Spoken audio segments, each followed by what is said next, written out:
the truth is that all relationships in some ways are the same.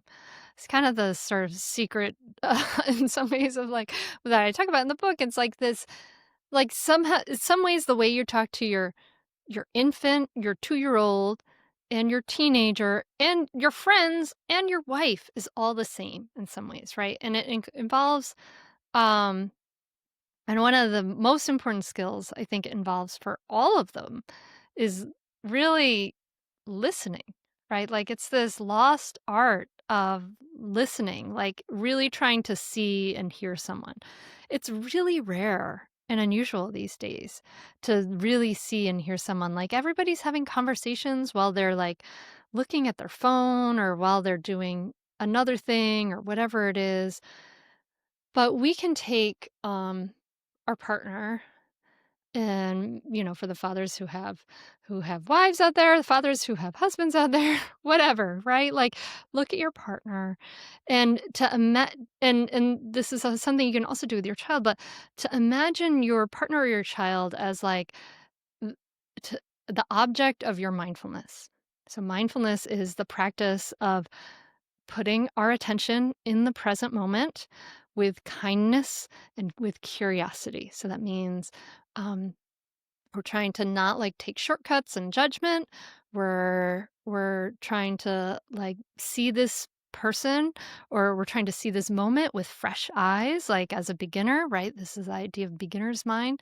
And so one of the things you could do is bring this idea of beginner's mind, of curiosity to your partner. Who are they today? What's going on in their life? What if they're talking to you, put all the stuff down, right? Like, look at them as if they're a brand new person, because in a way they are, right? Like, we all are like a river that you don't step into the same one twice. Like, impermanence, change is the only constant thing in life, and everybody is changing all the time in every moment. And so, who is this person in front of you? Put everything down, be curious, hear what they're saying, hear what they're not saying. And then, with your body, like, still and just, like, practicing listening, and this listening, it's you're not gonna do that perfectly either, like, you're gonna get distracted by, like, how am I gonna respond? What am I gonna say in response? Or, "That reminds me of the story of this," or, "Oh, I think I need to do XYZ," or, "I wanna go get some chocolate ice cream." Whatever it is, right? Like, you're gonna be interrupted by all those things, but the practice of mindfulness is to just again and again and again, like, return your attention to the object of your mindfulness, of your concentration, and this builds an ability to really be present. And when you can listen like that, it's like, and then there are, like, words you can say and things like that, but it really is about the presence of listening that matters more than the words that you say. You may reflect back to them what they're feeling and thinking a little bit, like, "Oh, that sounds frustrating," or whatever it is, or, "Oh, I imagine that was hard," right?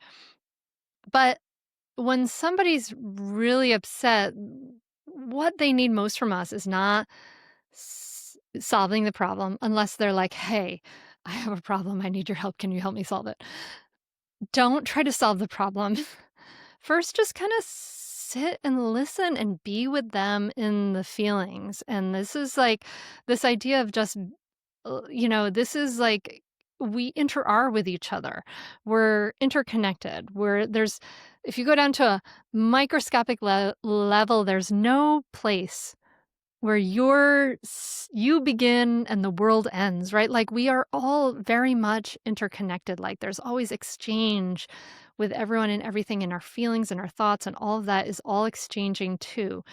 So if you can practice to be grounded, to listen, to bring this curiosity, this beginner's mind, that is one of the best practices you can bring to any relationship, truly, but especially to your partnership, right? To think of it as like a mini meditation when your partner is talking to you, and you just practice, like, I don't know, like, say, "Okay, I'm mentally setting in my head a timer of, whatever few minutes to just practice doing nothing else but being curious. And that's an incredible gift to be listened to like that. People pay great Mhm. money to therapists to be listened to like that, right? But we True. can do it for each other. We can do it for each other. And it's this beautiful, loving gift to give.